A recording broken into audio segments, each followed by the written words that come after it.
5 اگست 2019 کو کون بھول سکتا ہے جب بھارت نے مقبوضہ کشمیر کی خصوصی حیثیت کو ختم کر دیا تھا۔ لیکن معاملہ یہیں پر نہیں رکا۔ تب سے لے کر اب تک بھارت نے وہاں پر کوئی 857 کشمیریوں کو شہید کر دیا ہے، اور ان شہداء میں 17 خواتین اور 28 کم سن لڑکے شامل ہیں۔ اسی لیے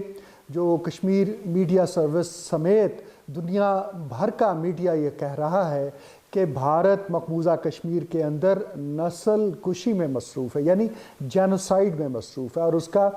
بنیادی مقصد یہ ہے کہ کشمیریوں کے نوجوان بچوں کو کسی نہ کسی بہانے وہاں کی فوج کے ذریعے اٹھایا جاتا ہے، ان پر ظلم و تشدد اور بربریت کا جو بھی وار ہو سکتا ہے وہ کیا جاتا ہے، اور پھر انہیں شہید کر دیا جاتا ہے۔ اسی لیے دنیا کو اقوام متحدہ کے سیکریٹری جنرل انتونیو گوترس نے دنیا کی سب سے بڑی جیل قرار دیا تھا، اور ایمنسٹی انٹرنیشنل جو ہے وہ اس حوالے سے بتا چکی ہے کہ وہاں پر انسانی حقوق کی خلاف ورزیوں کا سلسلہ جاری ہے۔ یہی نہیں، ایسے انٹرنیشنل جرنلسٹ جو کہ دلی کے اندر مقیم ہیں،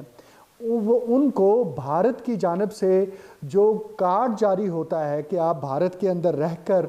رپورٹنگ کر سکتے ہیں انٹرنیشنل میڈیا کے لیے، جب وہ کشمیر کے حوالے سے کچھ لکھتے ہیں تو ان کے کارڈز کینسل کر دیے جاتے ہیں، ان کے ویزے منسوخ کر دیے جاتے ہیں۔ تو بھارت جو کہ دنیا کی سب سے بڑی جمہوریت ہونے کا دعوے دار ہے، دراصل وہ دنیا کی سب سے بڑی آمریت بن چکا ہے، اور وہاں جو نریندر مودی ہے جسے دہشت گرد کہا جاتا ہے، جس کو مسخرہ مودی کہا جاتا ہے، وہ دراصل انٹرنیشنل میڈیا کے دروازے مقبوضہ کشمیر میں ہونے والے ظلم و ستم پر بند رکھے ہوئے ہے، انٹرنیٹ سروس بحال نہیں کرتا ہے، اور اس کا بنیادی مقصد یہی ہوتا ہے کہ جس طرح سے بھارت نے وہاں پر کوشش کی ہے کہ وہ کشمیریوں کی جائیدادیں ضبط کر لے اور انہیں سرکاری ملازمتوں سے نکال کر ان کی جگہ ہندوؤں کو وہاں بھرتی کر دے، جو وہاں پر خصوصی درجہ حاصل تھا کشمیر کی ریاست کو، اور کسی نان کشمیری کو مقبوضہ کشمیر کے اندر جائیداد رکھنے کا، ڈومیسائل بنوانے کا کوئی حق نہیں تھا۔ آرٹیکل 370 اور 35A کے خاتمے کے بعد سے وہاں پر دھڑا دھڑ ہندو جو ہیں، وہ خاص طور پر ریٹائرڈ فوجی جو ہیں، ان کو وہاں پر سیٹل کیا جا رہا ہے، اور نہ صرف کشمیریوں کی جائیدادیں ضبط کی جا رہی ہیں بلکہ انہیں سرکاری ملازمتوں سے بھی نکالا جا رہا ہے، اور یہ اب وہاں کا معمول بن چکا ہے۔ اور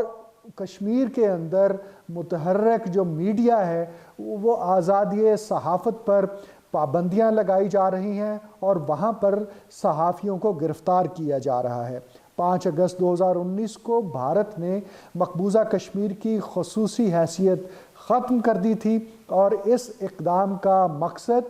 وادی کی مسلم اکثریت جو حیثیت ہے اس کو تبدیل کرنا تھا، اور مقبوضہ وادی میں بھارت کی وحشیانہ کارروائیاں عالمی برادری کے لیے ایک سنگین چیلنج ہیں۔ مسئلہ کشمیر کو اقوام متحدہ اور کشمیریوں کی امنگوں کے مطابق حل کرانے کے لیے بھارت پر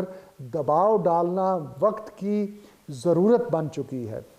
انٹرنیشنل کمیونٹی اس کے لیے یہ لازم ہے کہ وہ کشمیریوں کی جو ایسپریشنز ہیں، جو ان کی امنگیں ہیں، جو ان کی خواہش ہے، جو ان کا مطالبہ ہے، اور اقوام متحدہ کی جو قرارداد موجود ہے اس کی روشنی میں اپنا کردار ادا کریں، اور جہاں وہاں پر پلیبسٹ کا جو رائٹ ہے وہ لے کر دیا جائے کشمیریوں کو، وہیں پر